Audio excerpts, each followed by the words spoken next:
in my view in education. I'm going to kick off. Just start by saying a very warm welcome to you all. I'm Ashok Handa. I'm the director of the Collaborating Centre for Values-Based Practice. I'm an associate professor of surgery at Oxford University and a consultant vascular surgeon at the John Radcliffe Hospital in Oxford. This seminar is organised, as many of you will know, by Professor Stella Villarmea, and it's entitled Women's Choice in Childbirth, Really.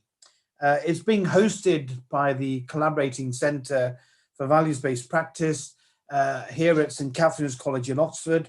And you might know that although we have 61 participants right now, there are over 200 registrants from all parts of the UK, including Wales, Scotland, down through the Midlands and the Lake District to London, and then across Kent, Brighton, Bournemouth, and even Cornwall.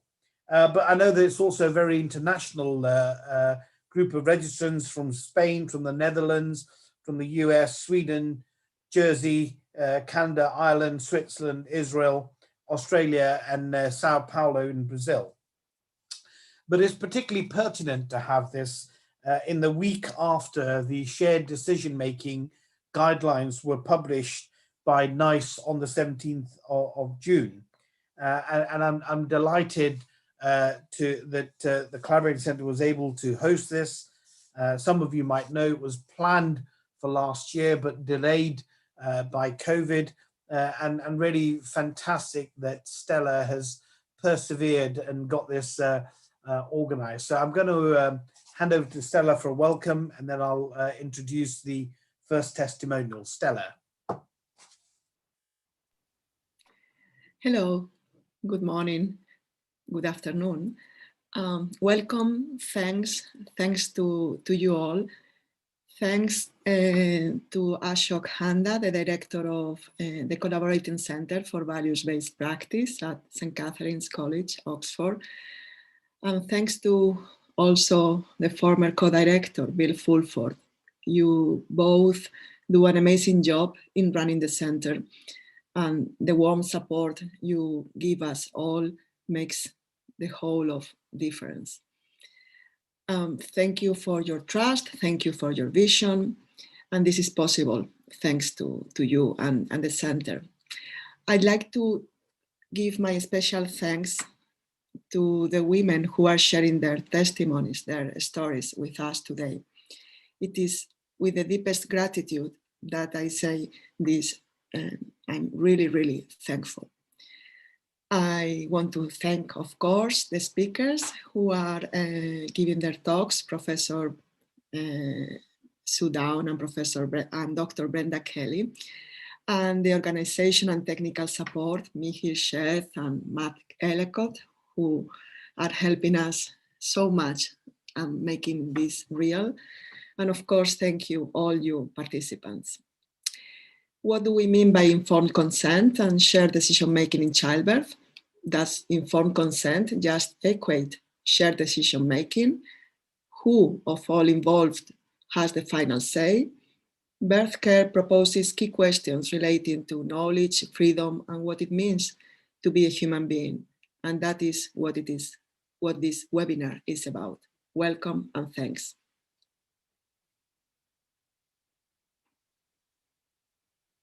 Thank you, Stella, for that. And I just wanted to add to everyone to say that this webinar is being recorded. We have consent from both those women kindly giving their testimonies, as well as all the speakers to record. And I'll talk a bit more about that at the very end. So without further ado, I want to go on to introduce the first testimony. I think I cannot thank both the women giving the testimonies enough for what I think is an incredibly personal and brave decision to make to do that. And we'll move straight on to the first testimony, which is recorded. Please, Mihir. Thank you.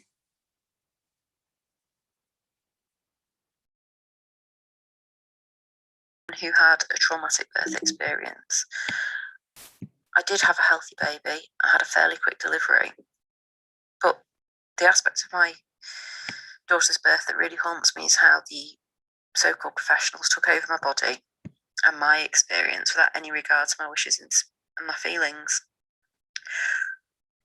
What I was told in advance about having choices and that I'd be asked for my consent wasn't true. The reality couldn't have been more different. I woke up in labour about 7 o'clock in the morning. I spent the day at home. It was peaceful. It was a nice experience. I used hypnobirthing techniques and I spent a lot of the day in the bath. I was fine. And by 4:30 in the afternoon, my contractions were about 3 minutes apart, and so myself and my husband went to the hospital. And when we arrived at the hospital, everything changed. I was taken immediately into a consultant-led care room, despite having elected midwife-led care and a birthing pool. No one asked me about what care I wanted, and no one read my birth plan. I handed it over and it was set aside. I was asked a number of questions as a midwife worked through a screen on a computer. All of the answers were in my birth plan, and she didn't really leave the computer the whole time I was in delivery. I was frustrated because I'd spent ages, hours writing my birth plan. It was a personal document. I've really taken time to put it together and make sure it was right. I checked it with midwives. It was a short document and easy to read. All of that effort was for nothing. And I very quickly realised I'd made a mistake in coming to the hospital. But there was nothing I could do about that. I felt like the birth of my child was just something, a part of a production line. I felt like I was just a number. I was told that a continuous monitoring device needed to be put on me. I said no, I wasn't having continuous monitoring. I explained that I'd checked that was okay in advance. I was told it was policy, and my refusal just wasn't accepted. And the midwives just kept going on about it, and they were effectively trying to negotiate with me. Eventually, they said that I needed to have it on for 30 minutes, and then they would let me go into the birthing pool. At this time, I was still in the consultant-led care room. No checks had been performed on me. I hadn't been offered any pain relief, and my contractions were getting closer together. I knew that I was going to have my baby very soon, but nobody else was bothered about that. There was no sense of urgency. We were just working through these stages on a computer. The midwives simply wouldn't move past the continuous monitoring question until I agreed to do what they wanted, and I wasn't offered handheld monitoring. I found this really, really frustrating, and I was in disbelief that I was basically not allowed to say no. Before I gave birth, I thought consent meant I had a choice of yes or no, and it wasn't that. It was consent meant say yes or we talk about it some more. The conversation couldn't end because I was giving the wrong answer. And meanwhile, there was my baby waiting, wondering where I'd gone because I wasn't talking to her or rubbing my stomach. I wasn't breathing calmly anymore. She'd have heard me arguing and sensed me getting confused and frustrated and scared, and it would have been distressing for her too. Eventually, I agreed to the continuous monitoring for the 30 minutes, basically because I thought 30 minutes would be less time than it would take to stop the argument and get them to move on. And that was my priority. I just wanted to be able to stop talking, focus on my breathing again, and focus on my baby like I had been at home. Agreeing to what they wanted was the only way forward. I now know that at this point I was actually transitioning in my labour. My body, my wishes at this stage of my labour were completely irrelevant. I really was just a number.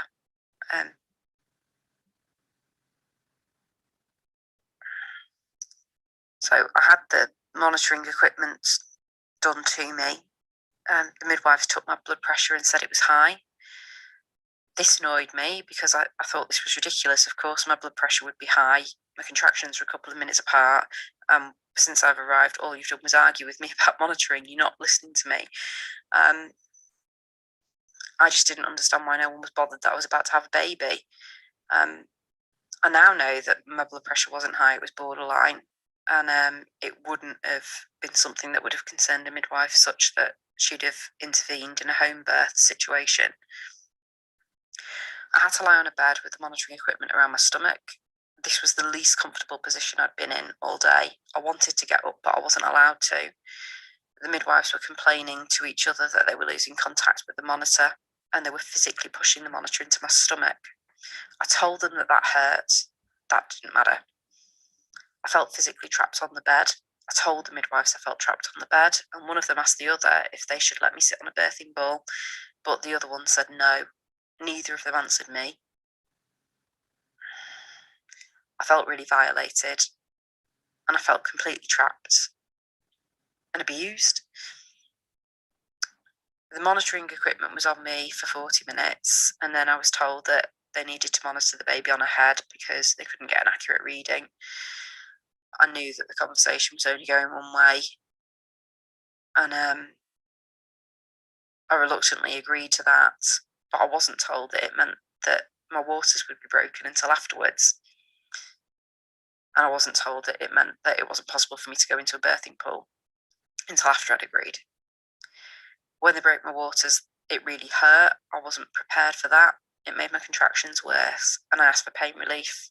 I wasn't given any choice about the type of pain relief I had, and I was just told some medication was coming. I wasn't offered gas and air until later, and once I'd had that, I was much better able to focus and calm myself. I don't know why I couldn't have been having that all along. When I had the gas and air, I started to ignore the midwives completely and focus on the baby again. And I started to breathe her down using the hypnobirthing that I'd prepared. There was more whispering in the room, and a doctor appeared. No one told me they were getting a doctor or why. The doctor told me he wanted me to get the baby out straight away because he was concerned about heart rate. The doctor examined me and found that the baby was basically halfway through the birth canal. He said she was nearly out, and that came as a complete shock to the midwives, who just weren't paying any attention to me and just had no idea that I was birthing my baby.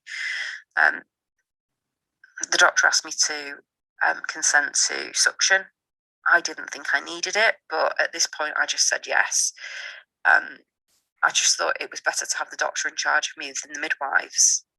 I just thought anything was better than the midwives.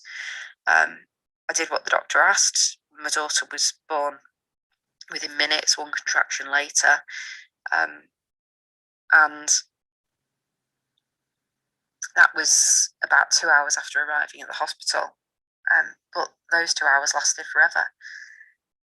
It was a really awful way to be treated and really upsetting. And after my daughter was born, I just felt full of adrenaline. I wasn't calm, I wasn't relaxed. And it wasn't until hours later that I sort of understood what had happened. It went from being something that I was doing myself with the support of my husband, with my baby at home and going to the hospital, to it being something that was done to me, that stopped me focusing on my baby, that made me feel irrelevant, that made me feel violated. And it just all felt so unnecessary because I was okay. And the continuous monitoring didn't work anyway. They could have achieved not being able to get a signal with the handheld device. And then I would know whether it was the distress they caused me that led to my baby having a heart rate problem, or whether that was there in the time that they were messing around, shoving things in me and arguing with me. I'll never know that. I've just been left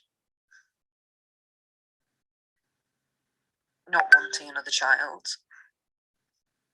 and feeling like my first connection, the first moments with my baby were ruined.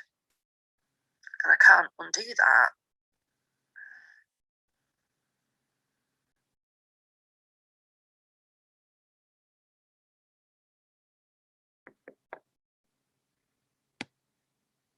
Well, it's hard to know what to say after listening to that moving account.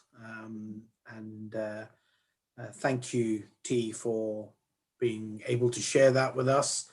I hope that those of us both on the professional side and on the personal side of childbirth will have an opportunity just to reflect on that testimony. And I just wanted to thank T for taking the trouble and having the courage to record that for us and share it with us. I'm going to move straight on to the second testimony. This is from a different woman who wanted to just give her perspective. And Mihir, if you could move straight on to that, please. Social worker, I advocate for people's human rights and support people to make decisions about their own care. I spend a lot of time in my professional life supporting people to make decisions and advocating for them when other professionals agree with the person. I'm telling you this before I tell my birth story, as I feel that no health professional advocated for me. I also feel that they stopped my husband being able to advocate for me. My experience of giving birth and the whole sort of postnatal period with professionals caused me to have PTSD. I was due to give birth in January 2020. I was admitted to hospital on Christmas Eve 2019 due to complications picked up on a growth scan. I was told that I would have to be induced by a midwife as they were concerned about my baby's growth. Once I was admitted, during the ward round, I asked the doctor for more information about the induction and what was going to happen. And he said to me, maybe you'll have your baby today, maybe you'll have your baby tomorrow, who knows, don't worry. And that was the extent of the consultation that I had. Once I got round to the labour ward the next day, I was induced. Once the drip was in, I was told that having intervention during childbirth leads to more intervention and that I should be made aware of this.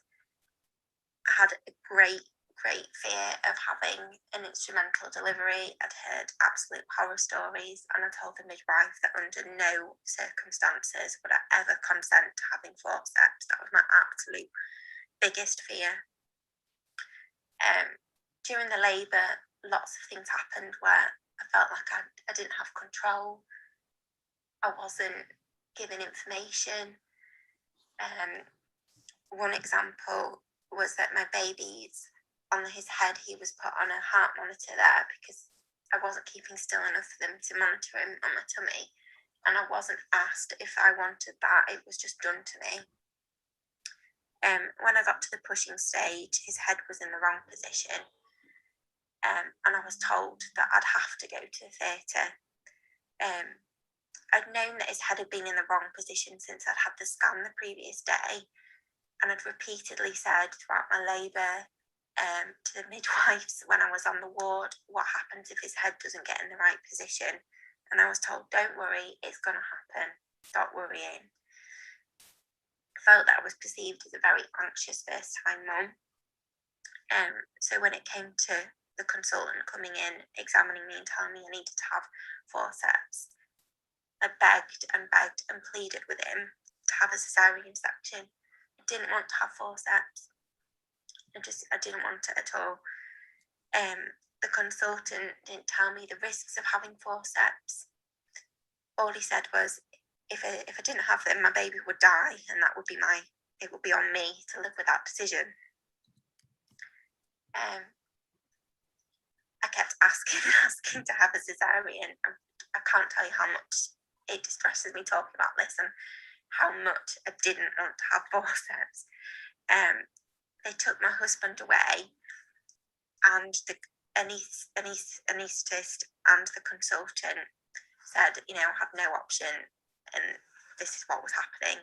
And I felt at that point, it was a turning point for me. I felt that they'd taken my husband away, the one person that was advocating for me. I felt absolutely powerless. And them telling me that my baby was going to die, I felt like I had no choice. So I went to theatre. I had forceps. It was a really distressing experience. Once my baby was born, I wasn't allowed to hold him, and that it broke me. Not being able to hold him for a really long time. They didn't say why I wasn't allowed to hold him.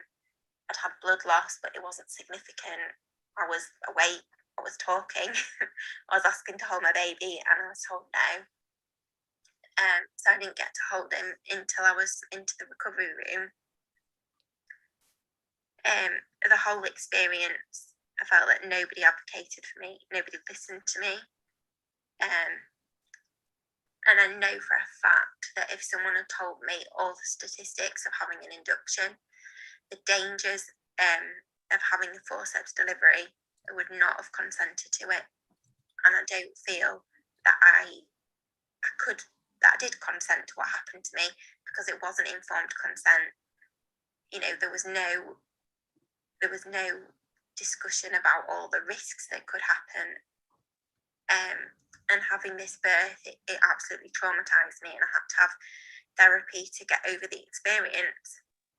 And what also didn't help was 4 months after he was born, I had a debrief with the midwife about the birth.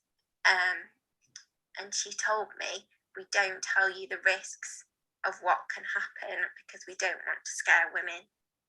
So if that's what midwives think, how can a woman ever make an informed decision?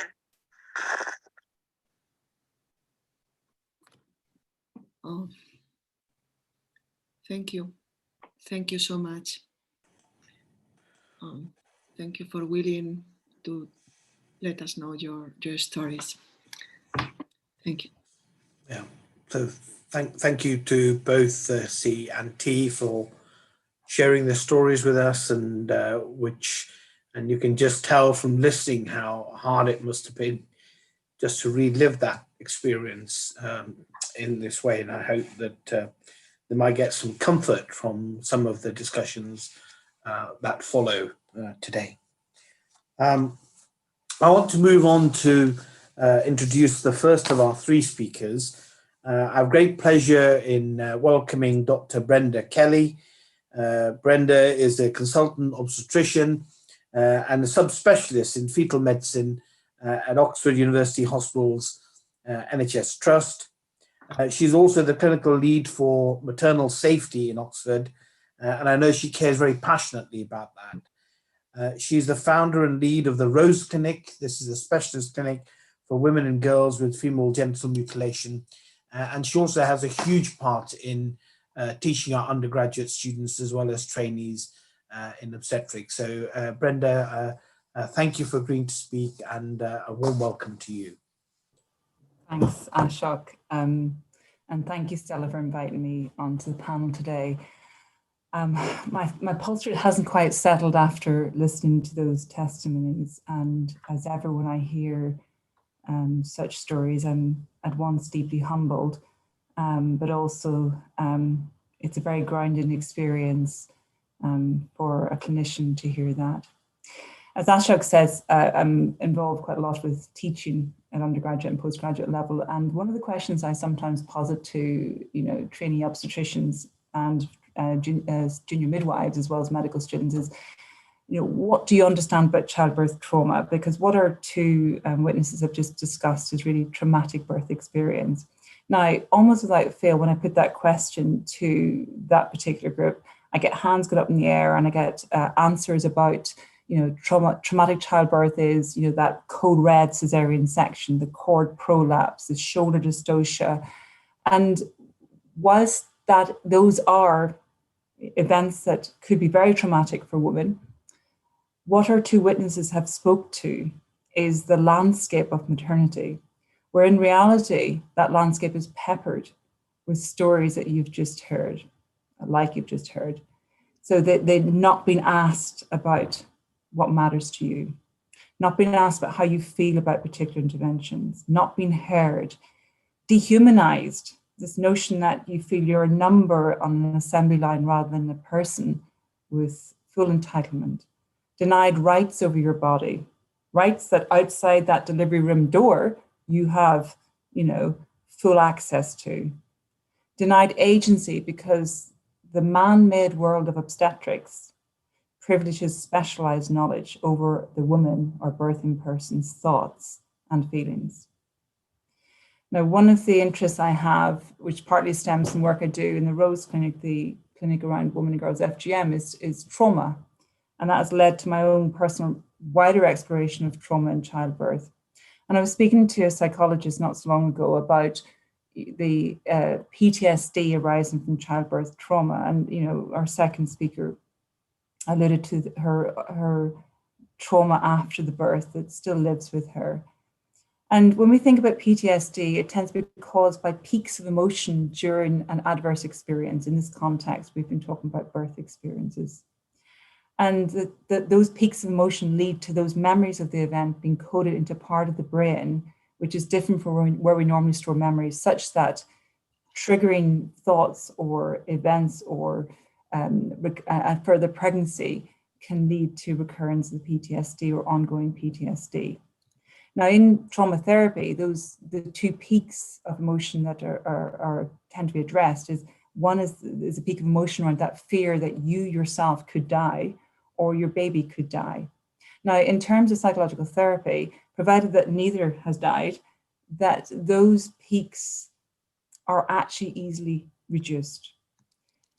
The second peak of emotion that leads to that encoding in the wrong part of the brain is that feeling of being alone, not being listened to, that nobody actually cares, that you're just a number, that you're a thing, an object, dehumanized. Now, those peaks in trauma therapy are much harder to deal with, often because they tap into society's sort of impact on a woman or the person's long-standing feeling that they're not good enough, that they don't matter enough. So the ask here is simple, isn't it? Women and birthing people want to be treated with respect. They want to be involved in the decision-making about their bodies and their pregnancies. And it is such a simple ask.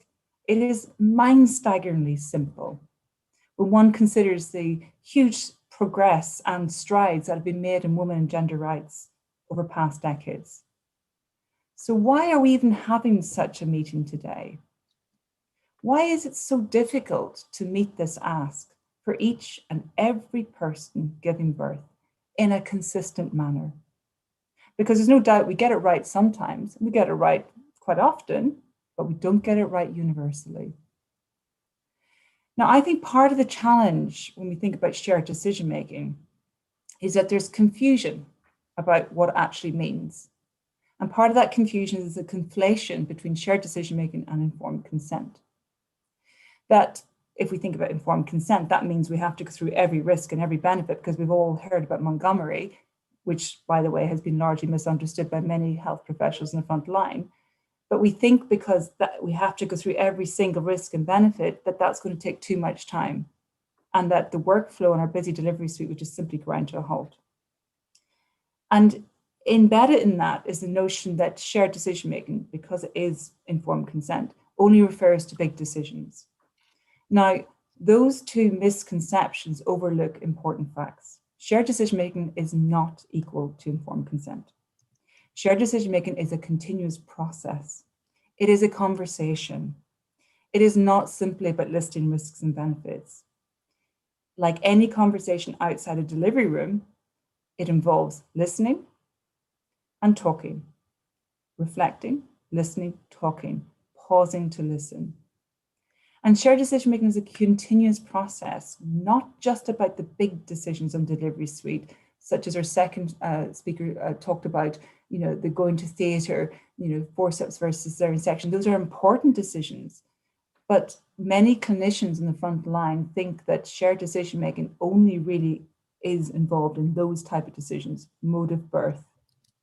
But if anyone, and I'm quite certain if I were to look at the list of participants and take a poll about who here has given birth, you would surely say that in the course of normal birth, normal labor, there are many decisions that are made. Our first speaker talked to the decision around continuous monitoring, break-in of waters, vaginal examinations, oxytocin augmentation of labor. Many, many decisions get made every hour of every labor. And the shared decision-making is part of that. It doesn't take time, it's a conversation. It's listening to what matters to that person in front of you, to their concerns, and addressing that before we dare to move on. Now, this culture shift towards universal shared decision-making in maternity care demands a willingness to change and to recognize that each and every birthing person is a fully entitled citizen. And I know that Stella's going to pick up on some of that shortly. Now, the other concern that many health professionals have is that women are non-experts, and can they really be trusted to make a decision, particularly in a time-critical situation? Now, that is a Pandora's box of implicit bias, because what we're then talking about is, do we truly believe that a woman or birthing person in labour has rational capacity to make that decision or to participate in that decision-making process? Again, I'm hoping that Stella picks some of this to explore the origin of some of those implicit bias that many health professionals have working maternity. But over and beyond that, I think it's worth reassuring any maternity professional listening to this that in my experience, and I've been working as an obstetrician for over 20 years, that it is very rare that in a time-critical situation that women and birthing people don't want us to help them navigate that decision-making process and to safely deliver their baby. But the thing that they're asking is that at least we pause to communicate where we are at that point. Now, in shifting the dial towards true shared decision-making, as health professionals, we also need to rethink about how we talk to women and birthing people about risk. And I know that Soo's going to talk about that shortly. But in brief, as a health professional, we seek to practice in an evidence-based manner and to avoid harm. However, as health professionals, I think we've a tendency to overstate risks and to couch risk in terms of relative risk, rather than actually think more deeply about the absolute risk of harm. And more importantly, what the woman and the birthing person in front of us, what their patient-specific risk of harm might be if we opt for intervention A over B or whatever. And above all, there was something that the second witness said, which just made me have palpitations all over again. It's this ethically challenging playing of the dead baby card. Do this or else. And I think that is an extreme form of coercion, which we should seek to avoid. Now, I'm mindful that you've got two brilliant speakers coming after me. I'm going to wrap up. And I want to just finish on a very simple point, that as we consider shared decision-making in the delivery suite, in our labour and births, we should remember that shared decision-making isn't just for people who look and speak like us. It should be universal. And we must not exclude those who look different, who sound different, who come from different cultures, who identify as a gender that is perhaps outside our own everyday experience. But the bottom line in all of this is that women and birthing people are talking. How radical it would be for us to actually listen. Thank you very much for your attention.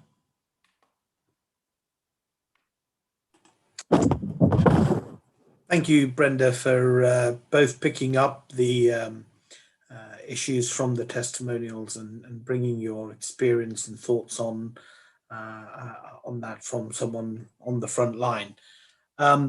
We've got some stuff in the Q&A. I just want to remind participants, if you've got questions that you want to get ready for the panelists, please put them in the Q&A. I know there's quite a lot of stuff going on in the chat, and that's absolutely fine. Feel free to put that. The chat will not be recorded. The Q&As will be recorded. So just choose where you wish to put your comments and where you wish to put your questions, please.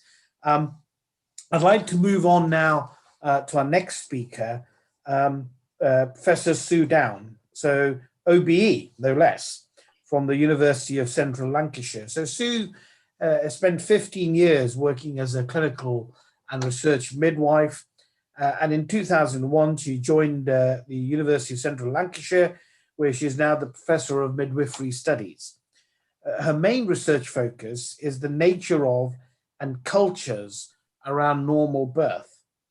She's been a member of the technical working group of the World Health Organization Antenatal, Intrapartum, Postpartum and Optimizing Caesarean Section Guidelines. She has published over 150 peer-reviewed papers and has undertaken research in a range of both quantitative and qualitative methods.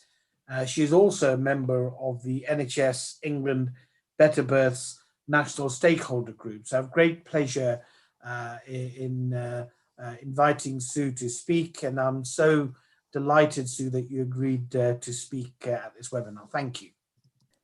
Thank you very much, Ashok, and thank you everybody for the invitation, and Stella for setting the whole thing up in the first place. And like the others, I would just echo my reflections on the testimonies, but to say very sadly, a bit like Brenda said, it's just so common to hear those stories these days.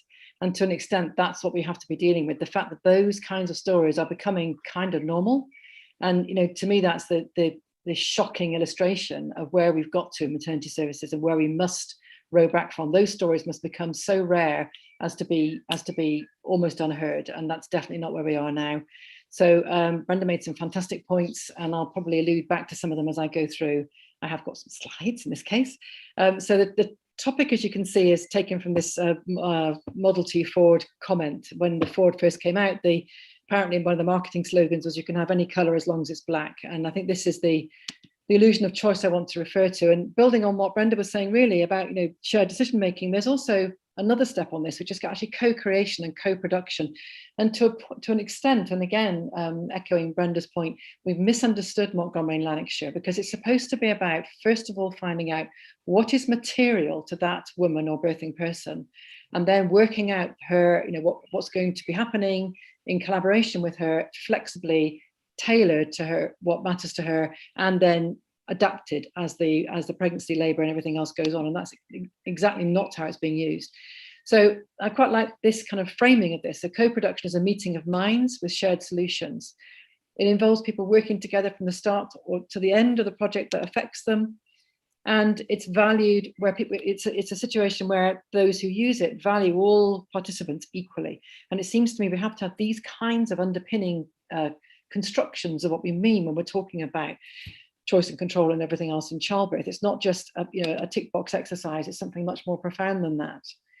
So complete co-creation here, the transparent process of value creation. So again, this is not taken from healthcare, this is taken from other fields, but this notion that in that space that where one is co-constructing, you create value.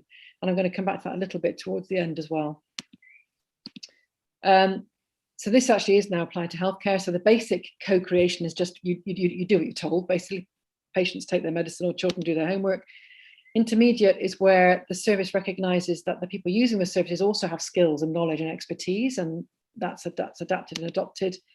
Transformational is when you actually get power and control shifting. And this is the space that we're now wanting to move into, I think, where actually not only are individuals helping you, or are you helping an individual to make a decision, but they're actually creatively and constructively helping the professionals as well to learn and do new things they didn't do before. And the kind of framing to an extent for this, or not the framing, but the illustration that the world is moving a little bit in this direction, and many of you on this call I know will know this, are these guidelines that the WHO are now producing, where they're framing their guidelines not around the effectiveness evidence, although that is a big part of the guideline development, but the actual framing is around this notion of a positive experience, that a positive experience is critical to safe care, where women and partners and families and birthing people have a kind of life course chance of that experience becoming something which is of value to them. Absolutely not what the testimonies were saying, the opposite of that. And the quote here from Ban Ki-moon is basically saying, if we do this, then we make sure that babies have the best possible start in life. So if our focus is risk aversion primarily for the baby, well, this is how you solve that. You solve that by putting women at the centre. And you don't solve it by putting them against each other, by setting them in opposition to each other. So the policy intent is good. Personalised care is obviously a big part of the Better Births initiative. And the kind of rhetoric that underlies that many people work very hard on, is actually very positive in that regard. So women should be able to make the kind of decisions they want after full discussion of both benefits and risks. And of course, when you look at some of the guidelines, all that you get is the risks being discussed, not the benefits, which is also a deficit. So, we do know that the policy rhetoric is in this space, which is a good thing.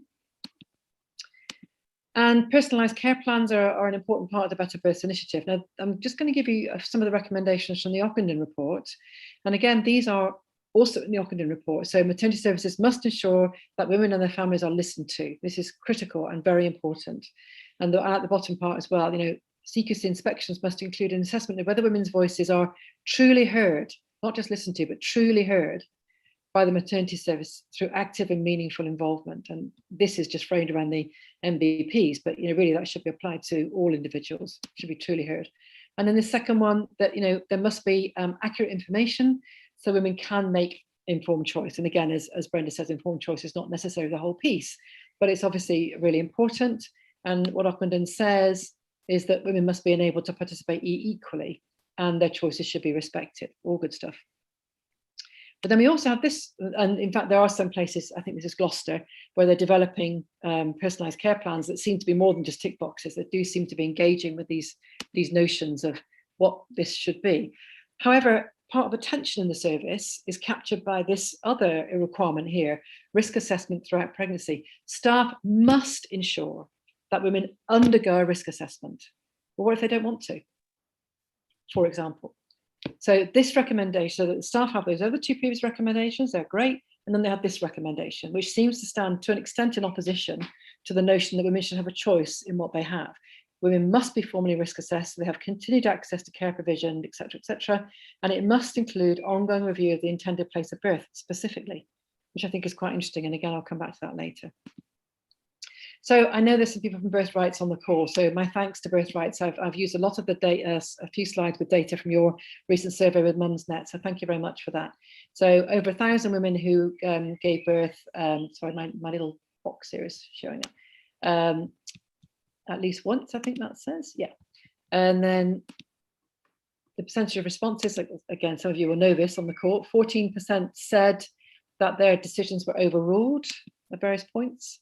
11% said there was an attempt to overrule their decisions. 24% said that their decisions were not respected, but 30%, 1 in 3, said their decisions were not sought at all, which is obviously in complete opposition to what's supposed to be happening according to the rhetoric, and should be happening anyway in terms of ethical and compassionate care. So these are a few quotes from that survey. You can just read. This is online on the Mumsnet, I think, site. It was a battle, and I think that notion of the high levels of adrenaline that our first testimonial said is really reflected here. Or maybe this was the second person, whichever one. This notion that women are actually, rather than being flooded with endorphins and oxytocin when the baby's born, they're flooded with adrenaline because they're under such stress and feeling so stressed about their experiences. So mothers were put a question about the legal position, the Montgomery position, effectively. So they were said, okay, the legal position is that you are the primary decision maker and midwives and doctors are your advisors. Is that what actually happened? 45% said it did, 42% said it did not. So nearly half of the women in this survey were not actually, the legal position was not actually upheld for them. The professional or health professionals were in breach of the law, effectively. And there's this notion of protective steering. So, how do you persuade someone to make the decision you want them to make? And this is the percent of people that were given the opportunity to discuss various things. So 74% the benefits of vaginal delivery. That means 25% were not, 1 in 4. Only half were the benefits of cesarean discussed for them, or less than half. 61% were given the benefits of giving birth on a hospital ward, only 38% of giving birth at home. So in every case, the information was not given appropriately. And interestingly, the kind of countercultural case, if you like, the less acceptable case, so the cesarean on request and the home birth on request, were almost equally likely to be not discussed. So the more standard were, the less standard were not. But actually, even in the case of the more standard, there's an argument about whether risks and benefits were fully discussed for people. So again, back to protective steering, and here's a couple of quotes.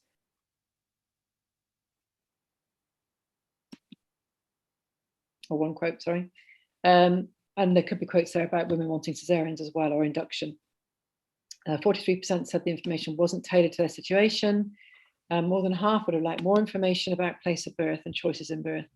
And this is a quote from another study which has recently been published. So thank you to the authors of this study, which again, I'll just let you read those quotes. I hope you can, because it's a bit faint, but this is in relation to labour induction. And these are clearly quotes from women who felt that perhaps induction wasn't right for them, or from staff. But again, there could be quotes the other way as well. So I'll just let you read them. And again, these reflect the testimonials you heard earlier.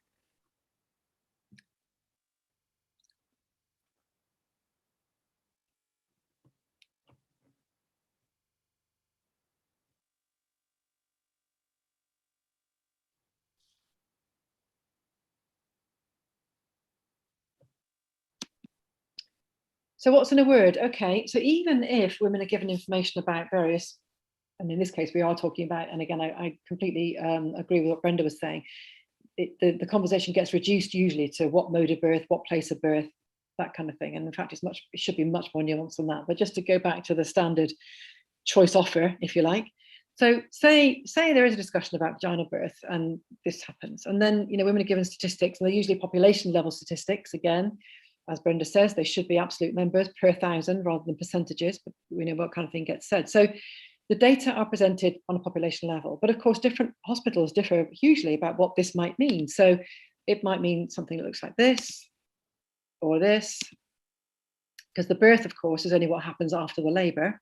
And when we talk about birth, what women think about is labour and birth, not just the baby being born at the end of the day. Could be this, that's a vaginal birth. Could be this. These can all happen during a vaginal birth. Or it could be this. So what are we talking about when we give women statistics about various aspects of the care that we're offering? Are we talking about what they're likely to get in their local place? Are we talking about the population norm? Or are we talking about what they could get if care was optimally designed? We don't know. So informed choice in this kind of circumstance becomes rather, I would argue, instead of co-creation, it becomes a kind of situation that we fall back on when childbirth provision is based on fight and flight, which is where we are at the moment. So I like this kind of framing here that actually, obtaining informed choice, which in itself sounds like an extraction, not like a co-production, ends up being a defense mechanism. So that business of being constantly asked to make the right decision when you made the wrong decision is a defense mechanism. It's just saying, oh, we got informed consent for, which is almost precisely, as a visual image, extraction of this informed consent, unwillingly in some cases. And I think, the business about distrust that is so deep within the NHS, and not just the NHS, actually across public sector, I think at the moment is a real problem, because the things that we're observing now are the outputs, the consequences of the way that we're currently thinking and designing public health services, and possibly private as well. And this is just a quick nod to the staff position here. And I think we're going to come back to this, hopefully. Why it was interesting, I thought, in our first story, that the midwives who were discussing, who were presumably providing antenatal care and talking about home birth, were giving very different kinds of information and behaving in very different ways than the midwives who are in the hospital. And very often you find that, this is true, I think, for obstetricians too, that in fact, this is true. I heard a story of an obstetrician who moved from one trust to another and came to a local trust and behaved in a very different way, and couldn't understand why his section rate was so much lower in the new hospital than it had been in the old one, because he thought he was behaving exactly the same and performing exactly the same, but the ethos of the organisation was entirely different. So the space in which health professionals operate is really driving a lot of the things that are happening at the moment. And you can see from these two quotes from Claire Feely's work, what kinds of stresses staff are under when they're trying to square that circle. So just a few questions really. I'm nearly finished. So what if women don't want to be risk assessed at every visit? What if what's material to the woman is to have a positive outlook on her fetus and not to be constantly told about what the risks are and having to make decisions? What if she doesn't want to make decisions? If she wants the health professional to make decisions for her, that's an active choice. Does regularly risk assessing place of birth mean using, as I say, local place of birth or population-based data? Does it include telling healthy women with healthy babies the benefits of being out of hospital as well as the risks of being out of hospital, or vice versa? What if they choose a birth centre but there's no birth centre? Or what if they choose a hospital and the hospital's full that day, which has happened in the past? Then what happens? Can all women choose to continue their pregnancy without being regularly asked to reconsider induction for simple post-maturity? The current NICE guidelines say if a woman decides not to be induced for post-maturity, ask her regularly if she wants to change her mind. What about the woman who's booked for induction? Again, in one of our testimonials, can she be asked regularly if she wants to change her mind as well? And you know, even when she's in the hospital, can she say, no, I don't want it, and go back home and wait for the labour to start spontaneously? What is the optimum? Can women choose optimum support for spontaneous labour and birth? Can they choose an elective induction or a cesarean without medical indication? Are there limits? So what are the responsibilities that come with those rights to make a free choice? But what if you can choose any colour as long as it's right for me? What does that mean? How do we change the conversation? The conversation which is underpinning all of this stuff, as I alluded to before, the kind of toxic nature of the way that we're building services currently to be legally, to protect the organisation rather than the individual. And I put this slide in. This is Jill Thompson's work, her PhD, where she looked at women who had a first traumatic birth and then a second positive birth. And what's really stuck out for me is many things, but these quotes about what the birth was. So we measure satisfaction or distress or trauma. We don't measure those positive benefits that can come when a woman gets the kind of birth she wants. And some of these women had cesarean sections, some had spontaneous vaginal births, some of them had forceps. There's a whole mix of people. And in their first births, the kinds of words they used were traumatic, hell, trauma, torture, rape, abuse. Those are the words they used. In their second positive births, these are the words they used: joy, euphoria, fantastic, positive, amazing, in love, incredible. So this illustrates the point again that Brenda and others have made. It's how we are with women that makes the difference. And we really have to recognize that you not only are you risking trauma, but you're risking the loss of these benefits if we don't get it right. Even if women feel neutral about their births, that's not good enough. And I think we can look at evidence-based medicine as a route to resolving the dissonance here, because when we do look at what Sackett says, it's best evidence, whatever that is, with expertise and values, what is material to the individual, which he said 11 years ago before Montgomery and Lanarkshire. So bringing these three things together, you get an alliance, a co-production, which optimizes clinical outcomes and quality of life. So tailoring the best evidence for the individual values in the context of what the clinicians are expert at, and allowing the clinicians to be experts as well in their practice, rather than binding them by rules and guidelines that restrict them, are important. So finally, we have to start this now. I don't want to be hearing these stories in a week's time, let alone a month's time or a year's time or 10 years time. It's just not good enough. And we have to build our maternity care on, this notion on mutual respect. That's between professionals and organisations, between organisations and government bodies, absolutely, and most importantly, women, birthing people, their partners, their families, and the whole lot. So, we have to resist risk creep. We have to resist othering. We have to resist one size fits all. And we have to be doing these other things to be moving to the next place, really, that we need to get to.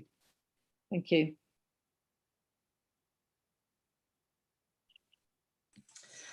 Thank you, Sue, for giving us a good idea of the landscape and making it clear that it's not okay to just carry on as we are, but also the positive things that we're missing out on. Stella, I don't know if you wanted to add anything, or should we go straight on to your talk, if that's all right?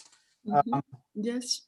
And then I know there's some questions already coming up in the Q&A, ready for the panel discussion later.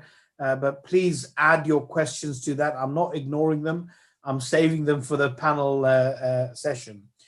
Well, let's move on to the third of our speakers today. Stella Villarmea is Professor of Philosophy at the Complutense University of Madrid, and there she leads a research project of excellence on the philosophy of birth. She has, some of you will know, been a Marie Curie Fellow at the University of Oxford, and in that time she has developed a philosophical understanding of conflicts and consensus around birth in her project titled Controversies in Childbirth, From Epistemology to Practice. She's got 3 very important recent publications in this arena, a new logos for Genos, Approaching the Philosophy of Birth, earlier this year, Reasoning from the Uterus, also When a Uterus Comes in the Door, Reason Goes Out of the Window, last year, and Barriers to Establishing Shared Decision-Making in Childbirth. And so she's truly making a stance in this arena. So thank you, Stella, for both organizing this and also speaking today. I'll hand over to you. Thank you. Thank you very much. The last publication, the one on barriers, was co-authored with Brenda Kelly, and it was a pleasure to co-write it with her. So we can move to the first slide, please. We've heard it. I've never been or felt so irrelevant in my life. No one advocated for me. No one listened to me on that day. It's hard to believe. I think it's hard to believe, and yet we hear it all the time in conversations and in peer group exchanges. Many women are shocked that their rights over their own bodies remain contested even today. There are many caring midwives and healthcare professionals out there who are compassionate and follow the rules and law. True, but I will be talking today about situations when this is not the case, about why women's rights are actually and frequently breached during childbirth, about how obstetric violence takes place. Next slide, please. Within maternity care, there is a fundamental problem, which is that while everybody is clear that choice, women's, people's autonomy, and agency are fundamental in theory and the law, in practice, this is often, if not regularly, not enacted. Women's experience speaks to an uncomfortable truth, namely that autonomy in decision-making about their body and health during labor is far from commonplace, and that obstetric violence has to be addressed. So while pregnant women and people in labor are autonomous and in full capacity citizens according to the law, they are not always considered as such in clinical practice. I am interested in exploring what the tension between the law and the practice exactly is. Of course, we can always mention time, money, and service pressures as reasons, and they sure play their part, but philosophy can help us understand and acknowledge that the obstacles to enhance capacity and autonomy during labor lie also at yet another layer that is not structural but conceptual, for it has to do with our notions of what capacity and autonomy are. Next slide, please. Consciously or unconsciously, professionals do not always engage in true shared decision-making with the woman during labor, because they take them to be obviously not in full capacity. And why are women in labor obviously not in full capacity? Because their being in an altered state of body and consciousness is taken to be and deeply affect their capacity to retain and recall information and balance it in coming to a decision. Hence, what they say is taken to not necessarily mean or convey what they mean, nor what they need, nor what is good for them and their babies. In short, women subject to the uterine influence do not reason well. Next slide, please. How have we arrived at this position? Is one more slide, sorry. And now can we move to the next one? Thank you. In my research, I examined theories of female rationality and their application to people in labor to uncover a view from the front line of care delivery that frequently acts as a barrier to establishing values-based practice as the norm in obstetrics and midwifery. Stereotypes can play themselves out in the unconscious bias we all share concerning women in labor as irrational. And which is the most frequent and probably most influential stereotype or implicit bias about women giving birth? That they are not rational, that they behave irrationally. Implicit bias is defined as the attitudes or stereotypes that affect our understanding, actions, and decisions in an unconscious manner. Research on implicit bias suggests that people can act on the basis of prejudice and stereotypes without intending to do so. Recent empirical evidence suggests that while we may typically lack conscious access to the source of implicit attitudes and their impact on our beliefs and behavior, we do have access to their content. In short, without beating around the bush, we know what we think, even if we don't know why we think it. For those who are familiar with the history of ideas and the feminist analysis that help illuminate it, there are too many covertly associations that are active in the discourses and practices around childbirth not to be noticed. It takes awareness to ultimately challenge those stereotypes. Philosophy has an invaluable role to play in uncovering such assumptions and narratives. From this perspective, the debate on women's rationality, choices, and decision-making in childbirth, fully decision-making in childbirth, is a pressing battlefield. At stake is nothing less than women's full entitlement to citizenship. Next slide, please.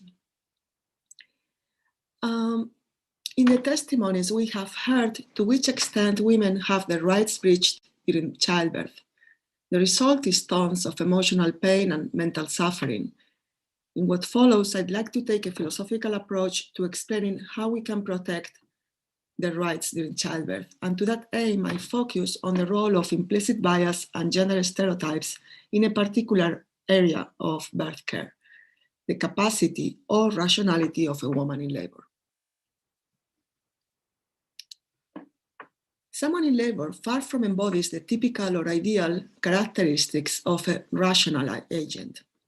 But rationality, which relates to reason, is more than, say, comparing stock market values to decide where to invest your money. For example, the woman in labor who decides she wants to get up and move around is indeed also rational, since in order to find an appropriate birthing position, she evaluates the resources and options available to her. Everyday philosophy calls this practical reasoning, or as Kant would say, practical use of reason, which involves life experience. I am reminded that nature documentaries view chimpanzees piling up boxes to reach bananas as a proof of a cognitive learning process, while the decisions a woman takes to find a good birthing position are not recognized as a cognitive process. How is it that chimpanzees show a spark of intelligence by climbing on boxes, but a woman moving around during labor is simply following her animal instincts? Next slide, please. Here you see the title of the slide is Cry is a Cry, is a Cry, is a Cry, which I wrote as a paraphrasis of the American novelist Gertrude Stein's sentence, rose is a rose, is a rose, is a rose. The sentence helps me introduce another example of stereotypical or implicit bias thinking in the case of people in labor, the interpretation of her cry, their cry. A laboring woman's cry is usually considered non-rational behavior, a sign that she has lost control. However, it may be that a woman crying out during labor is being more rational, more prudent in the Aristotelian sense than we think. Ultimately, perhaps her cry is premeditated. After all, a woman in labor is not a being from another world. She's keenly aware that our culture interprets the heart-rendering cry of a birthing woman as a paradigm for total loss of control. You only need to watch the films. Consequently, in our context, many women think very carefully before releasing loud cries. Not to mention, they may prefer not to be a nuisance, another typical learned reaction which demonstrates a certain medical socialization. For these reasons, it takes courage to emit the first cry, to try it out, see what happens, and if it seems good, to continue. Good, of course, in relation to what is actually being attempted, that is, giving birth. But it may be simply that a woman in labor knows her cry will help her because she has learned, she knows because she has learned that guttural sounds emitted from one's throat open the birth canal. There is a direct connection between the muscles of the throat and those of the pelvis. Opera singers learn that controlling their pelvic floor helps them reach some of the highest or lowest notes. If this is the case, we will need to start admitting, as hard as it may be, that women may learn in antenatal classes or in conversations with friends that crying out may help them. When the moment arrives, they try it out and it helps. And that is why they continue. They choose, test, evaluate, and confirm your method. Why are we so reluctant to acknowledge what they do is rational? Ludwig Wittgenstein, an Austrian philosopher from last century, explained that the meaning of a sign cannot be innately interpreted. Rather, a sign needs the context of social practices to realize its meaning. A quick explanation. The color red does not mean anything in itself without a context. It only means stop when it shows in a traffic light under our current driving law. Red does not mean stop unless we have the law and we have the practice of driving. A cry uttered during labor need not be any different. The cry is a sign of something. The patriarchal context interprets it as a lack of control, but the interpretative context may be different. We may interpret the guttural sound as a way of maintaining the rhythm of breathing and working through the pain. Among humans, a cry or guttural sound can have many interpretations. It can be an order, a limit, a lament, a vindication, an impact, a mantra, or an expression of relief, or an expression of pleasure, to mention a few. Why should it not also be an intentional action that opens up an organ to facilitate entry to an unique existential space? Of course, there are contexts or moments in which the laboring woman's cry means something else, which is why it is so important to remember that the cry is a sign. The cry can, for example, signify that the birthing person is expressing their fear or anxiety, their complaint or protest. Or it might be the way she asks for an epidural. There are even contexts in which the person crying out, the person learning to cry out, is the husband or partner. In a striking and emotional projection of empathy or solidarity in certain tribes of the Amazon, it has been recorded. Reflecting on the phenomenon of communal pushing or empathetic sharing of cries during labor would introduce yet another rich perspective in our discourse that I cannot pursue. What I wanted is to mention how many other explanations or interpretations we can also bring about. Further on, during labor, a cry might cease being rational behavior in the sense of being premeditated to connect a means towards an end, or as a learned resource. It's not anymore that. With luck, at a certain point during labor, behavior, which started for cultural reasons, enters a distinct and interesting phase that I will refer to here as physiological. Once a woman has tested the virtues of her cry, once she's confident of its value and has used it to transition to the next stage of labor, her scream might become something else. For example, a tool for navigation or a loud mantra for concentration. Then her cry signals that everything is going well. She feels safe to land on planet Earth, a notion that refers to women's descriptions of being or entering into another time zone, space, or even world during labor. In those contexts, screaming during labor, far from meaning that she is out of herself, it rather means that she is in herself. Next slide, please. Think of the sound that soldiers make on the battlefield. Initially, battle cries may be chants designated to motivate, then shouts to encourage speed, later for focus, and finally, the sound of the enemy being targeted. We would not routinely consider soldiers as behaving irrationally when they let out this final cry. We would be more inclined to think of their final sound as fulfilling a function, an appropriate means to achieve a desired end. Let us compare this with how easily, in some contexts, the birthing woman sounds are taken to mean just one thing, that she has lost control and perhaps even her capacity. Next slide, please. Or consider the way in which, in some cultures, the pain of grieving for lost loved ones is considered is signified, expressed by silent behavior when in public, while in other cultures, mourning is accompanied by or even requires heartbreaking screams and loud wails. Why are we more inclined to think of birthing language as less cultural than, say, mourning language? This is an open question. Next slide, please. As humans, birthing women do the same things as or similar things to each other. However, the same similar scream has different meanings depending on the prevailing culture, situation, lifestyle, language game, or worldview where we live, and who, where, when, and for what purpose the scream is uttered.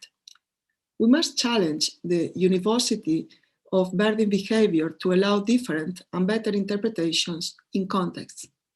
The scream of a birthing woman is tuned into a specific culture and context and should be interpreted within both. To reduce the multiplicity of meanings and application of labor sounds to a simplistic, she does not have capacity, is a sign of patriarchy. We need to address this multiplicity of voices in childbirth, their autonomy and agency, and we can advance knowledge in this area by using feminist research frameworks of embodied philosophy. That is what it means to say that the birthing woman cry is a sign, and that's why I'm rephrasing this as a cry is a sign, is a sign, is a sign. Next slide, please. As you see, I do philosophy of birth. That is, I use the tools of philosophy to analyze the layers of meaning that permeate our practices around childbirth. My approach seeks to break down the silos that have existed historically between women's health and philosophical thinking. Women frequently have their rights breached during childbirth, and we need to know why this happens before we can fix it effectively.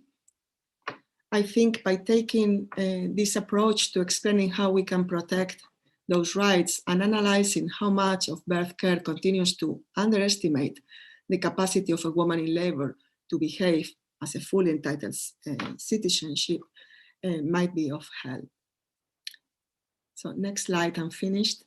This should be the end. I just wanted to let you know that if you are interested, please contact me and I will be able to just share publications or materials, not only those that I have written or co-written, but also many others from colleagues and great colleagues who from philosophy and other areas of humanities are discussing these issues and are also taking part in the conversation that Professor Soo Downe was telling us before. If you want to change the world, do change the conversation. Thank you.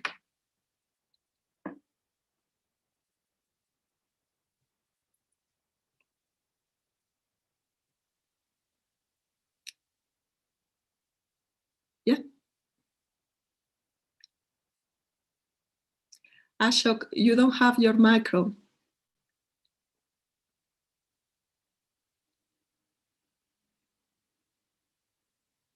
Sorry, yes, so something else had come up on my slide. My apologies. Thank you so much to our two women who gave the testimonies and our three speakers, and keeping so well between you to time.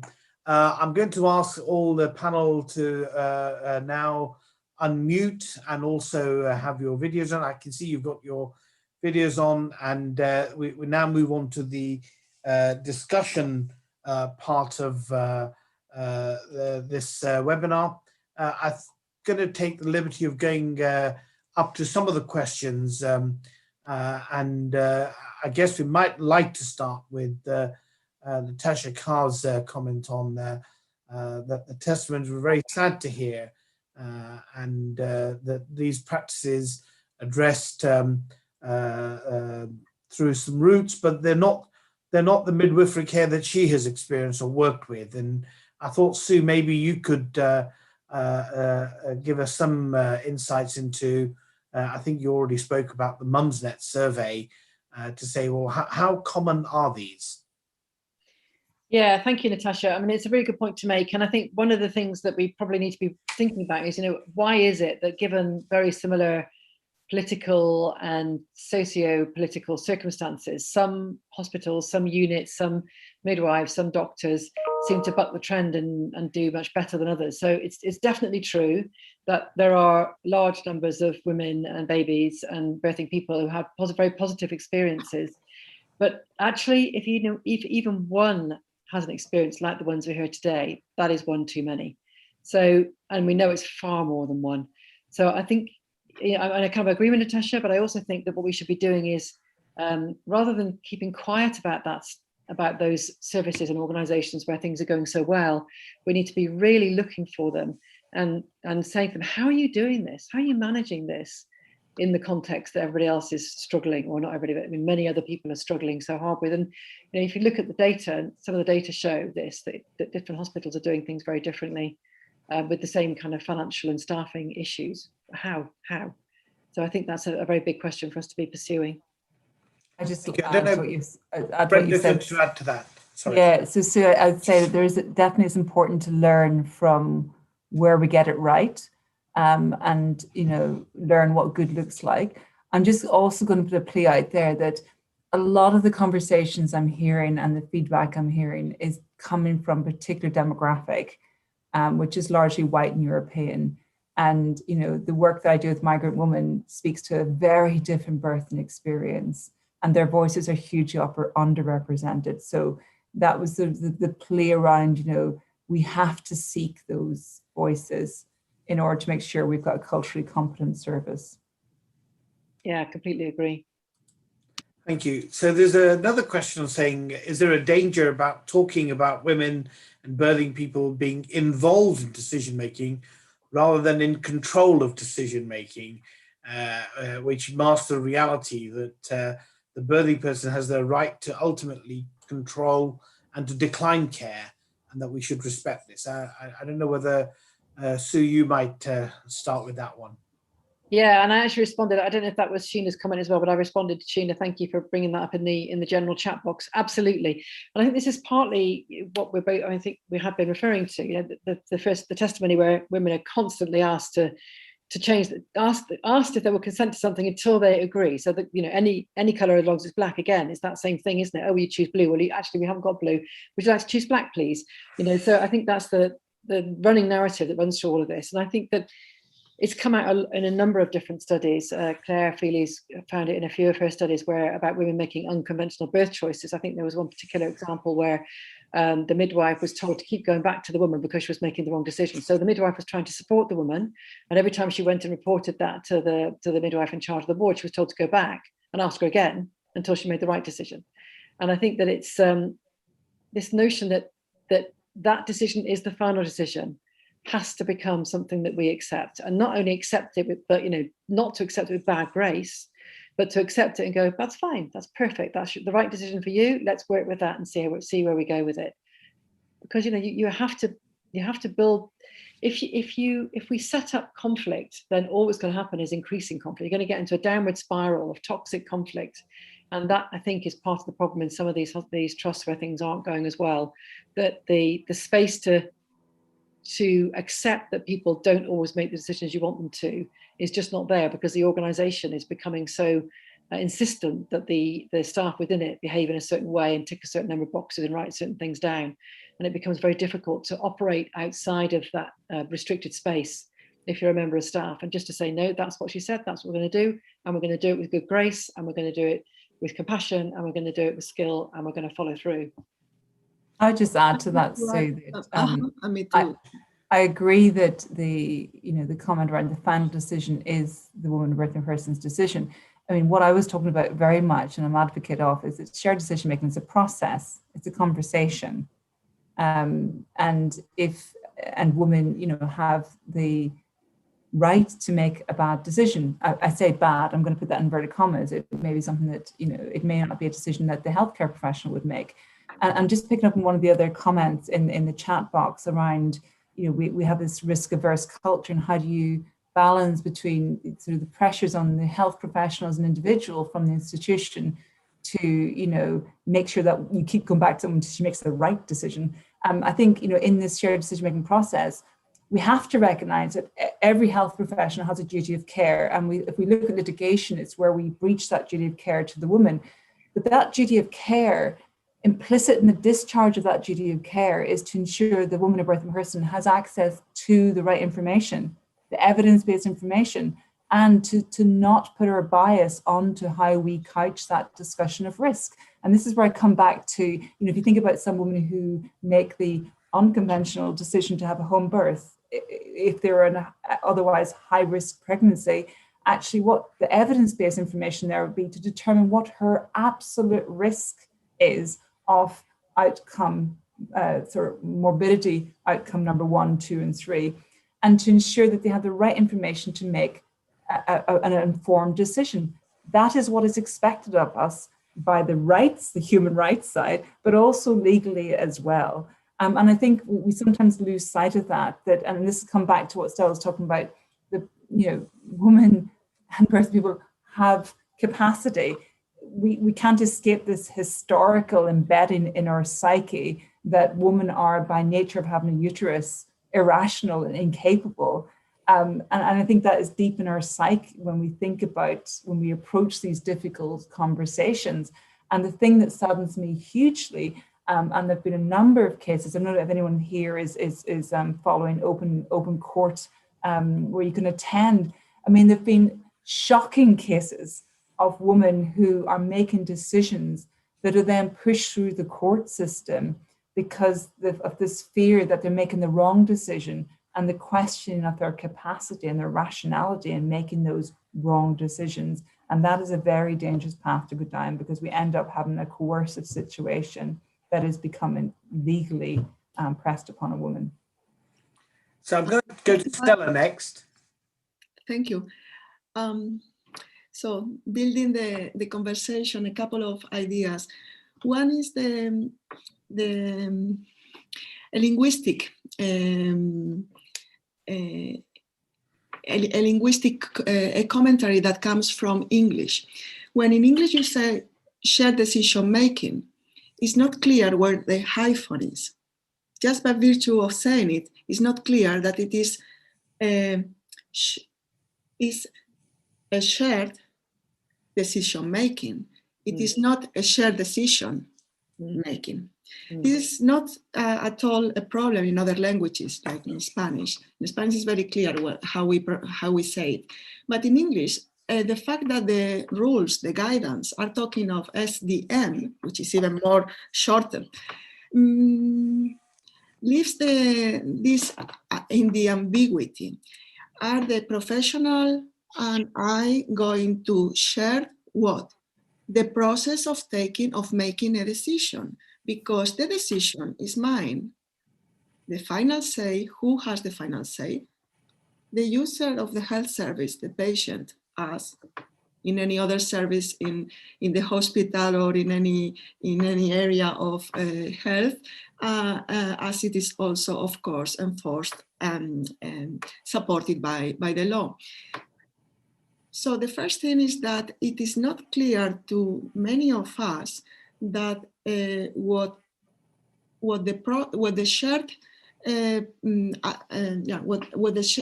what is shared, if at all, is the process of making the decision. Now, this is even more intriguing because no one would have a problem to understand this in other areas of medicine. To me, what it is always interesting is what happens to women that does not happen to people.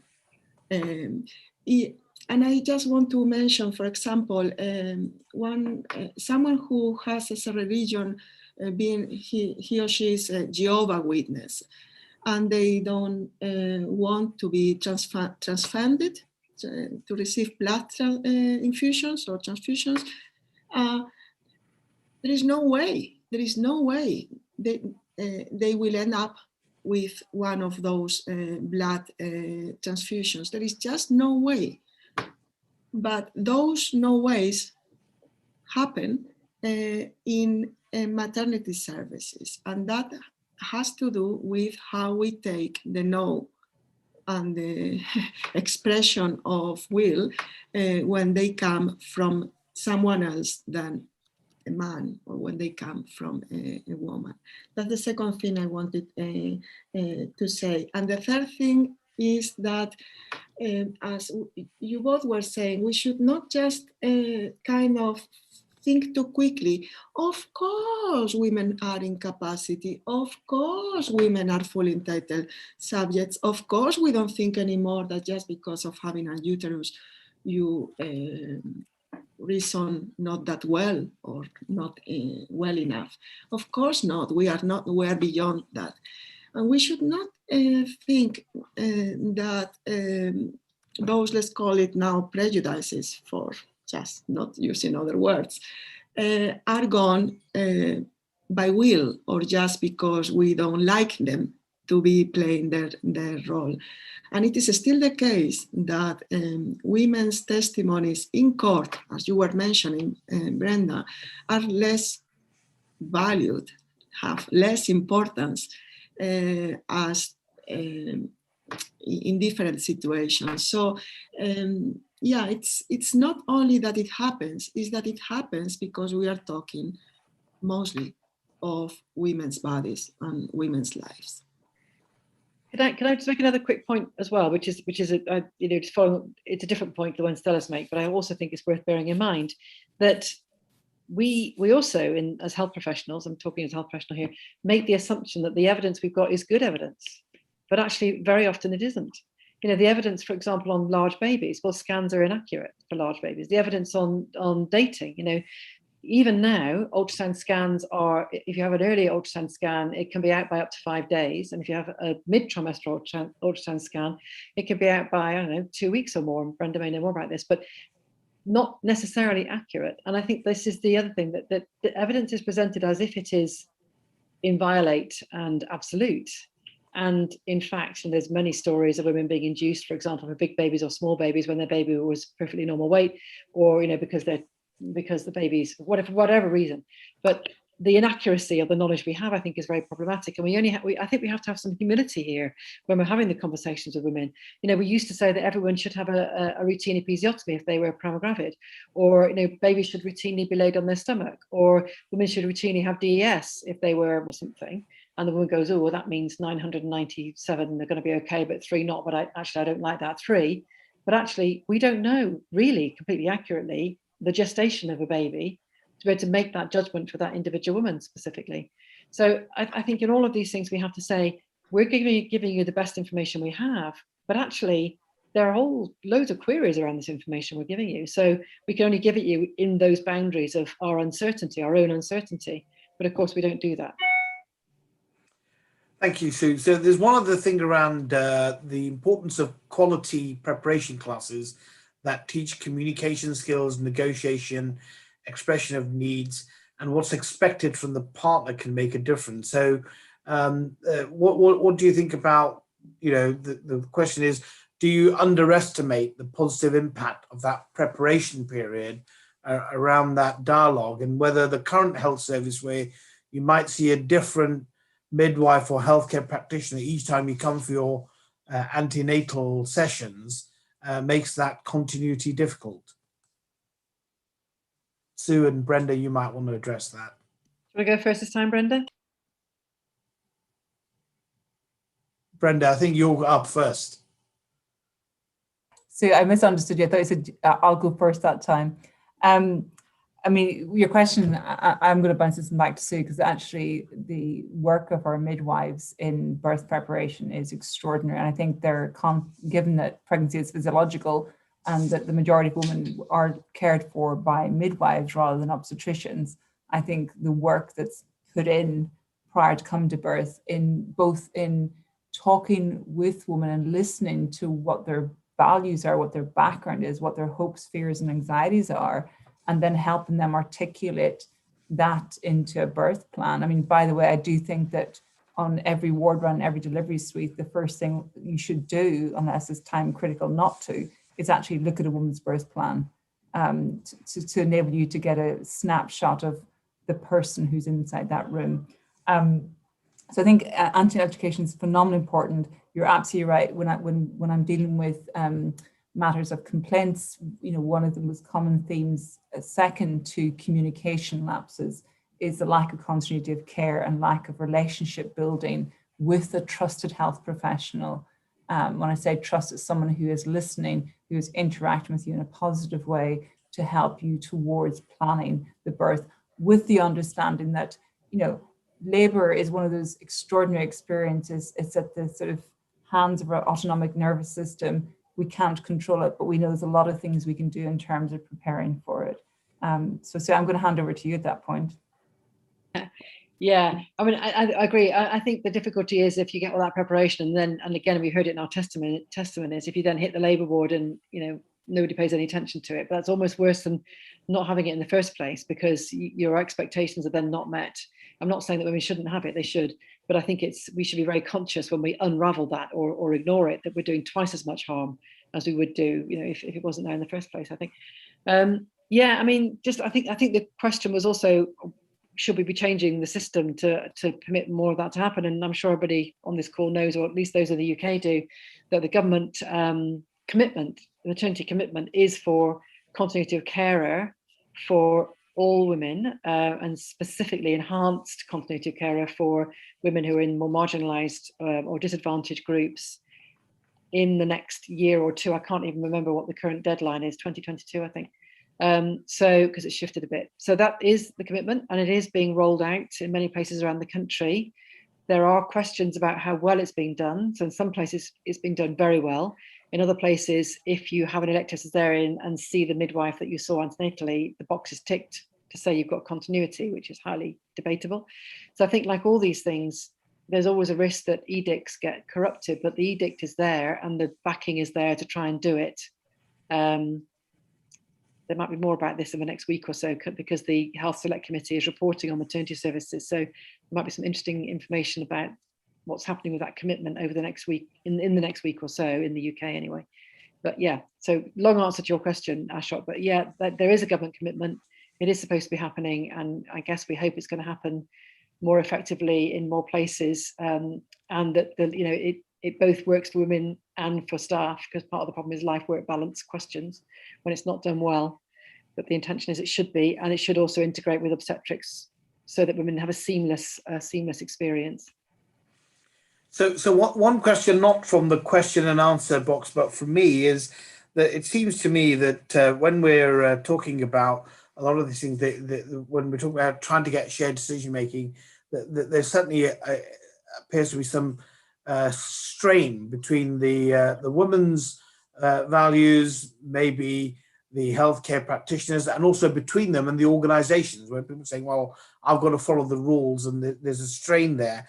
And when you have this lack of shared values or conflict, you know, how do we resolve that? Because on the one hand, you'd say the main outcome, which is a healthy baby, a healthy mum, and a good birthing experience, you would think that was a shared value across all of those stakeholders. So where is it going wrong, Brenda and Sue? Yeah, I'm going to pick up on something that was in the chat box that you're right, there's sometimes this conflict, but if I think about the woman that I've had the privilege to care for in the last 20 odd years, who've chosen to deliver, I'm going to put this in inverted commas, deliver outside guidelines. When I listen to why they're making those choices, which are perfectly valid choices, quite often at the heart of that is the previous birth experience and where we fell down. And Elsa has put something in a conversation that's been happening in the Q&A around the fact that when we think about risks and benefits, you're absolutely right. Of course, women want them to be healthy and their child to be healthy. Sometimes we have a very patriarchal view that the woman is merely the carrier of the fetus, and therefore her needs and wishes and values and desires are secondary to us as a patriarch safeguarding that poor little baby. And that erodes the fundamental principle in law, which is that pregnant woman is still a fully entitled citizen. And if she is of rational mind, which the majority are, and has capacity around a decision, then she is entitled to make what we might deem as a poor decision, but it's her decision to make. So I think there are various tensions that have been described there. The thing that Elsa was saying, which I think is really important, is that in our discussion of risks and benefits, we're very good at stacking the risks in sort of immediate safety terms. You know, if we do not deliver your baby now, this baby's going to die. Yeah, okay. The reality is that, you know, very few women, if faced with a time critical situation, are going to deny the sort of that something needs to happen quickly. But in those are the major sort of less common catastrophes. What we're talking about here relates to what the first two witnesses were talking about.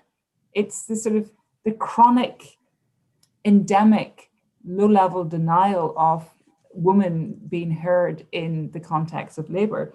And that, you know, coming back to my colleague's description of 20 odd years of working with women with PTSD from childbirth, the thing that triggers that in the longer term is the not being heard, no one cared, no one listened. And what we fail to balance as organizations as well as individuals, when we're talking about risks and benefits of women and we're considering some of the complex decisions, is actually what is the impact on future well-being of this woman? So I know I've kind of deviated slightly off track, but I really wanted to pull in that sort of really important point about future welfare of the woman and the fact that we're dealing with not just the isolated major decisions that happen occasionally, but the multitude of decisions get made every single day. Yeah. So get the final word on this before we move on. From me? Yeah. But I think it's just what I was going to say that, yeah, we do. I mean, I agree with Brenda. And I think the trouble is that everybody says, yes, we want a healthy baby and a mum. We want the mum to have a positive experience, but we don't agree on what that means. So it's a bit like I say mouse and you think you imagine a keyboard, something attached to a keyboard, and I'm thinking of a grey thing that runs around the house. And we're both going, oh yeah, mouse. Yeah, we agree, yeah, mouse. But actually the conceptual underpinnings of that are entirely different. So it's almost again worse because we think that we're in agreement and we go away and we do our stuff thinking we're in agreement. And then we're like, well, why have they done that? We agreed. You know, and I think it does again come back to what Brenda's saying, that the life course for women from our work, you know, what matters in the end is that they are well, the baby are well, but that they they adapt to motherhood with self-esteem, with positivity, with the capacity to parent in a way that, you know, in a way that makes them feel good, it makes their family feel good. That very much long-term business is what really matters, as well as the immediate problems, as Brenda said. But, you know, if we're talking mouse and we're not explaining what we mean by mouse, then we're not capturing that at all. And we can't understand why we're operating in different spheres. We don't understand why different things are happening because we thought we were speaking the same language, but we're not.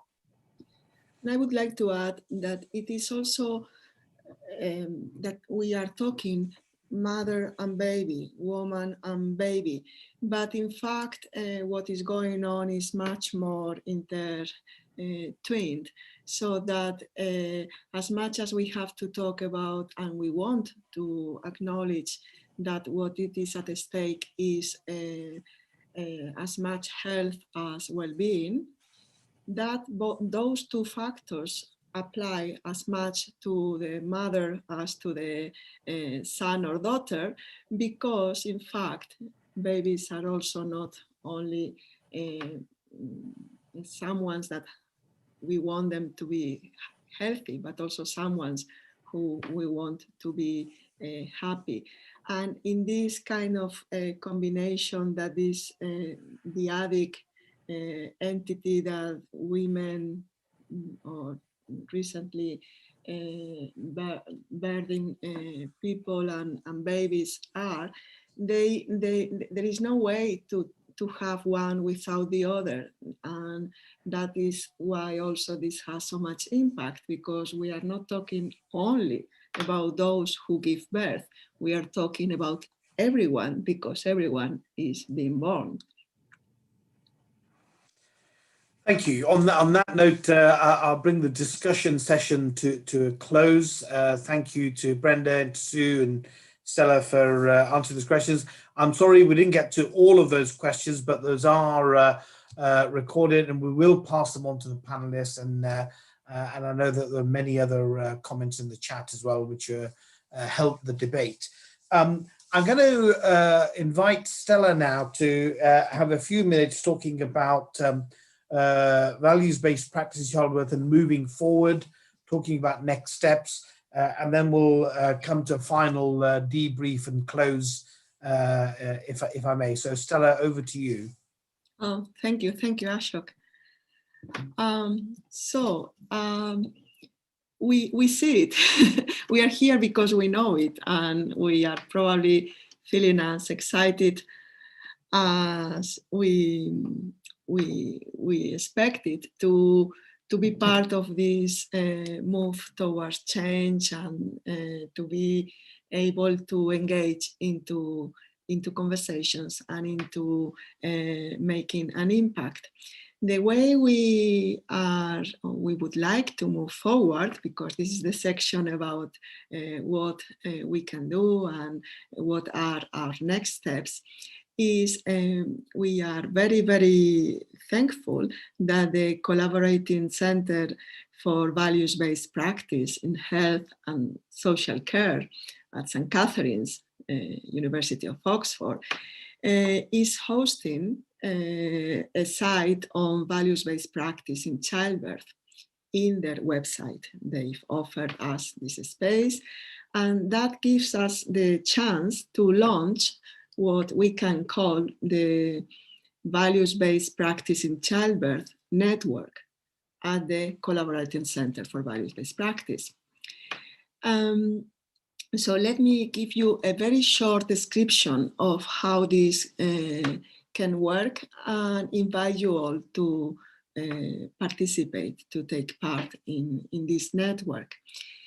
First, just a very brief comment on what values-based practice means, although this I would like Ashok Handa later on to talk about further. But the idea of values, maybe most of us, even all of us today know there is this evidence-based medicine and the idea of values-based medicine as being already part of the definition, historical definition, and if not, being now enhanced. But I think it is good to remember that the way we are using values-based practice is that the word values stands for everything that matters, everything that is of value, everything that is important to you. So values, in the way we are using it, is not necessarily connected to ethics, morals, or religion. It's more connected to a value is anything that is important, that matters to you, your wishes, your desires, your interests, your fears, your hopes. That is what we are talking about, including that in the conversation, in the decision making. Now, this idea of launching a values-based practice in childbirth network is therefore a network for including, if we just talk it shortly, everything that has to do with health as much as everything that has to do with well-being in the area of birth care. And the advantages of having such a network is that individuals and organizations that work or are interested in the area of childbirth and birth care can get together and just be supported by the values-based practice center aims.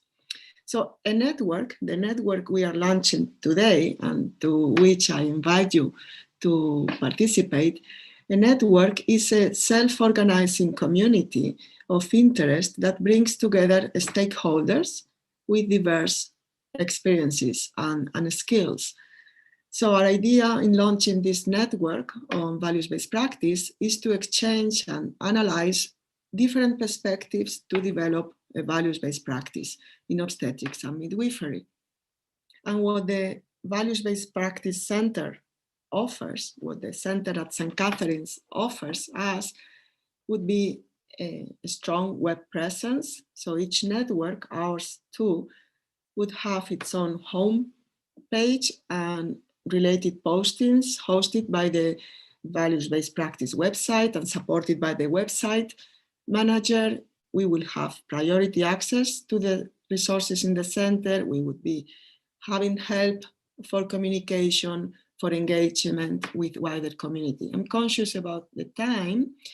And so what I'd like you to know, and I would like to share, that by launching this network, members will receive all kinds of announcements, but more than that, we'll be able to work in collaboration with all the different research project organizations or activities that we are going to be part of. For example, in this network on values-based practice in childbirth, we will work in collaboration with my home university, which is Complutense University in Madrid, where there is this project on philosophy of birth.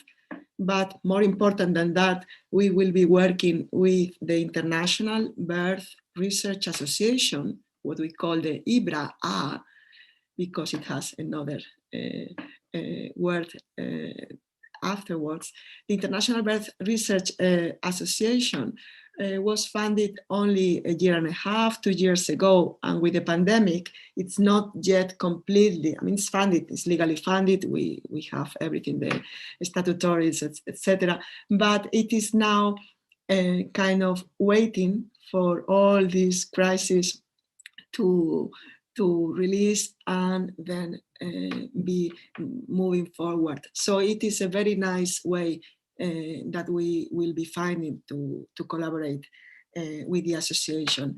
And we'd also like to work with any individual or organization that represent the 3 stakeholders involved in an area, users, professionals, and policymakers. So just let you know, everyone is welcome. The next event would probably be next spring. This is a seminar on what matters to whom, getting it right in childbirth. And we welcome contributions in the way of publications or academic collaborations as follow-up of different activities. And just before handing it over to Ashok, let you know that we'd like to contact you to become members of this values-based practice in childbirth network. We'll use the emails from registration if that is all right. But please let us know if you prefer not to be contacted this way. Let us also know either in the chat or by email. You can email directly to me. It's Stella Villarmea and I work at Complutense, but if it is, my email is in the program, in the registration page. Just email directly to me with any ideas, with any suggestions as to what would you like us to do. In general, it's building an active global group, and I hope you join us. Thank you very much. Asha.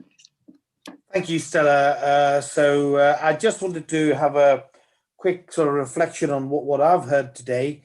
I think from the testimonies, I was hearing about women not being listened to, not being involved in decisions, had poor information, and really powerfully no one advocating for me, and never felt so inadequate.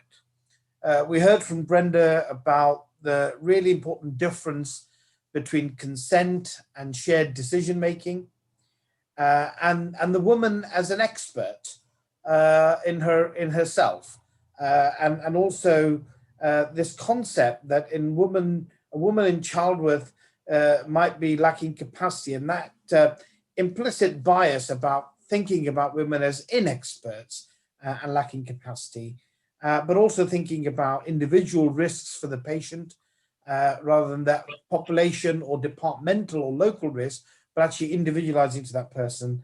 And she also brought up that area where diversity and cultural sensitivity, given that women of color have significantly worse outcomes in childbirth, and that's well documented. Soo then gave us that powerful information from Mumsnet, rather scary that 1 in 3 opinions were not sought at all. And this concept new to me of the protective steering, and I shall certainly be looking at that in my own practice. And then the whole thing about what's in a word, because vaginal delivery means rather different things, whether you have forceps or assisted, or what some people might think was just going to be what would be called a normal delivery. And what's normal in any case, that's another word we might question. And then she also questioned what are the limits to women's right, and asserting quite rightly that there should be none. And then moving on to Stella, the whole concept which some people in healthcare might find difficult and challenging of obstetric violence. And that making the case that women actually are autonomous and do have capacity, despite this stereotype of a woman being irascible just by being in labor, and powerfully that a cry was actually a sign, not just another cry. And then in the discussion, there were very important questions that came up, and I'm sorry that we haven't got to all of them because of time limits. So it's certainly been incredibly thought-provoking for me. There is certainly a lifetime of work to do here, but we don't have a lifetime to do it. We need to get on with some of this. And so I want to end by thanking the 2 brave women who allowed us to share in their testimonies. Wonderful to have those moving and very worrying testimonies, and sadly they're not alone.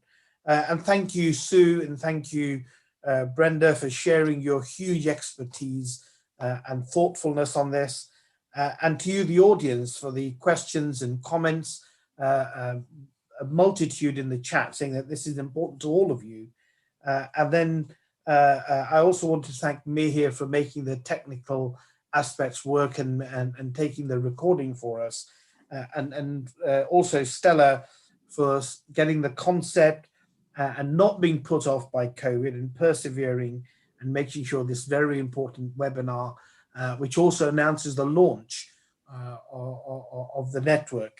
And finally, a big thank you to all of you for joining us and contributing. So next steps from our point of view are that we will be uploading the live stream in about 2 weeks' time. We will notify everyone.